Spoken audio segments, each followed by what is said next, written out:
Welcome, Louise. So a kind of higher education colleges perspective now. I know you've been doing some really interesting work with health partners locally and on your anchor strategy. So I will hand over to you. And I think Gwenno is managing a couple of slides. Yeah, that's great. Good afternoon, everybody. Lovely to have the opportunity to join you. And I've got a few slides to talk you through the approach that we've taken. And what's fascinating for me today is much of what we are doing builds on some of the fantastic work that's happening within the university sector and kind of builds on that concept of civic organisations. And interestingly, there's synergy, I think, with some of what Sinead's just spoken about there in terms of the locality of place and the importance of local priorities that speak to the communities that we serve. So I'm going to talk about colleges today, but we're actually an education group. Next slide, please, Gwen. Thank you. We have an 8-school multi-academy trust in South East London and Surrey, and 7 college campuses across 3 London boroughs. So we have quite a footprint of estate, about 1,300 staff, 12,000 learners, and a large kind of turnover of about 80 million. And as that has evolved as an organisation kind of footprint, we knew that there was more that we could be doing to inform and support and shape our work going forwards. Education will always be central to who we are and what we stand for, because that's fundamentally our core business. But because of the resources and opportunity that affords us, we wanted to find a way of having a greater impact and make a greater contribution to our communities within our locations.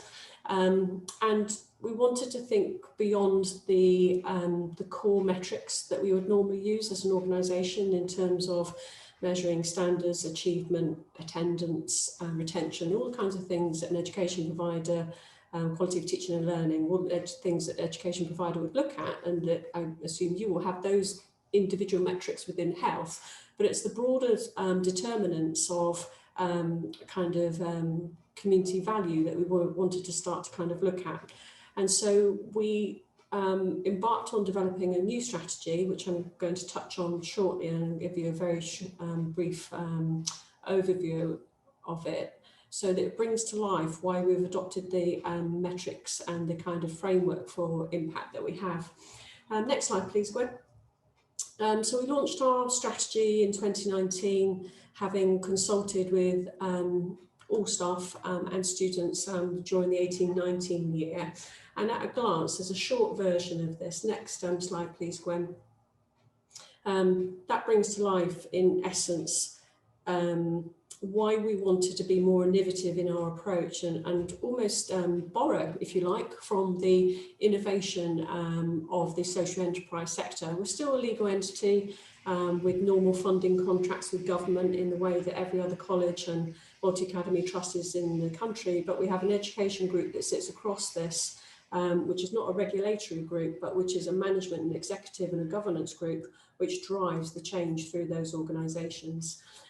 For that approach to trying to position ourselves in a different way as an education provider with a more entrepreneurial outlook, I've taken the liberty of including in my presentation today a very short clip of bringing this presentation to life, which we use with our staff and our students. So Gwen, if you would see if our little clip will play on the next screen, that would be great. Thank you very much.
Thank you. So I hope that brings to life a little bit about the wider approach that we want to take to creating an impact within our local communities. And we knew that to do that well, we needed to have a sense of how will we make progress, how will we measure that. And so we've partnered with two brilliant organisations, so I can't recommend highly enough, the Social Value Portal and the Centre for Local Economic Strategies, who both through their own core roles have helped us put in place an evaluation framework, which we've now embedded across the every part of our business in terms of our performance management framework, our corporate scorecard for our boards, our careers frameworks for our young people. In essence, the Social Value Portal have adopted something called the TOMS framework, Themes, Outcomes and Measures, which do relate in part to the United Nations Sustainability Goals, if you look at mapping them. The reason why we adopted that framework, although it's not perfect for everybody, I actually think there's an awful lot of value in there for many organisations within the public and community space in terms of identifying with the change and kind of positive outcomes they might like to see within their communities. So we've adopted that framework and been working with the Social Value Portal to make that make sense in our everyday work. And the Centre for Local Economic Strategies have been reviewing how far we've gone on that journey and what more we need to do in terms of implementing this strategic approach more effectively, both within the organisation, because it's continual work in progress. We haven't got it all right. There's many more things for us to do, and most importantly, externally with our local partners beyond the college and beyond the school gates. Next slide, please, Gwen.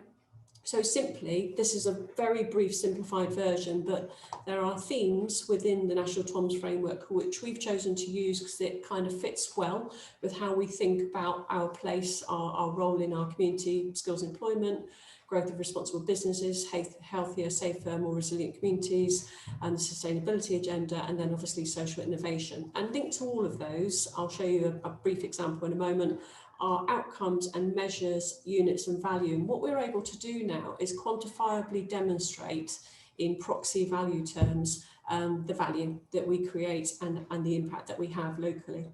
Next slide, please, Gwen.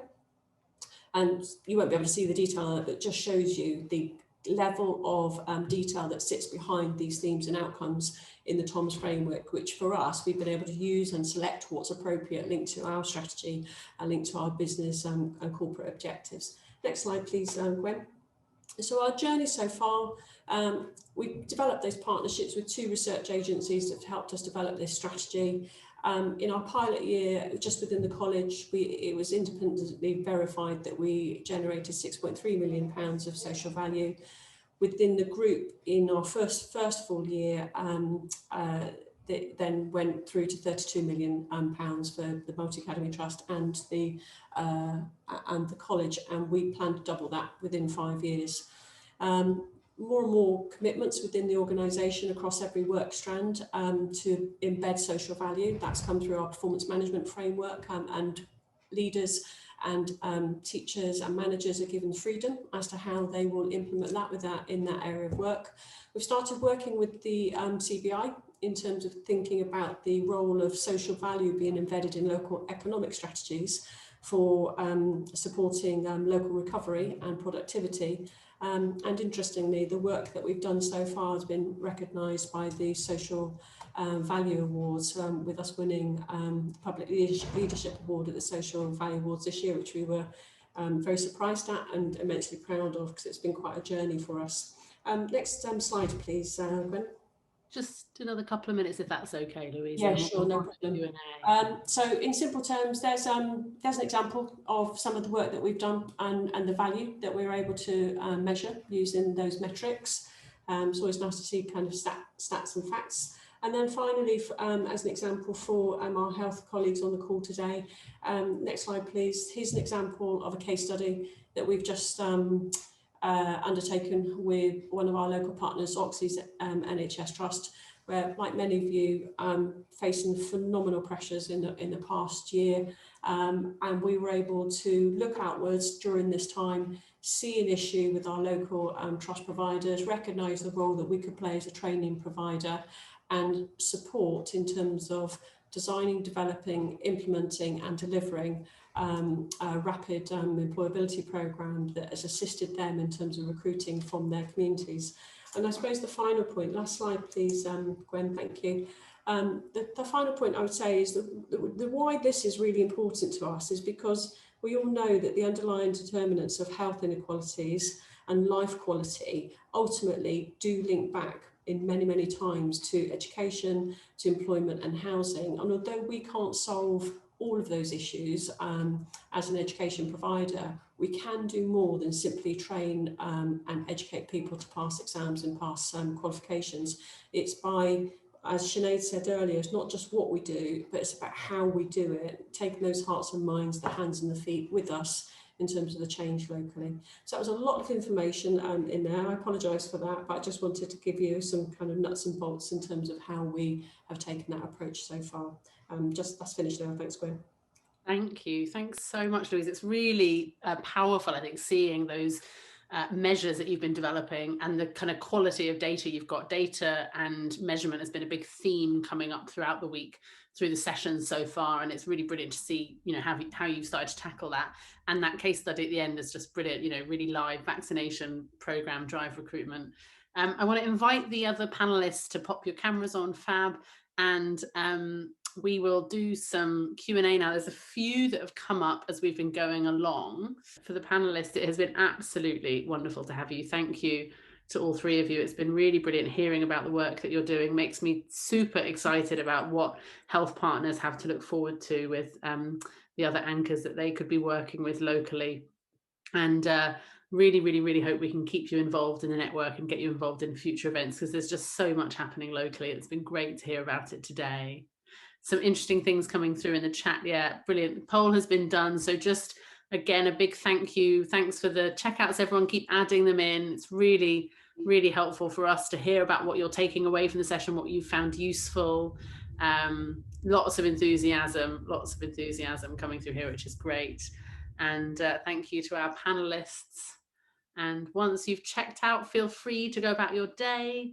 And we look forward to perhaps seeing you at one of the other events this week. We'll keep the room open for the next minute or so, just for anybody still writing. But looks like lots of useful learning being taken out of the session, which is fab.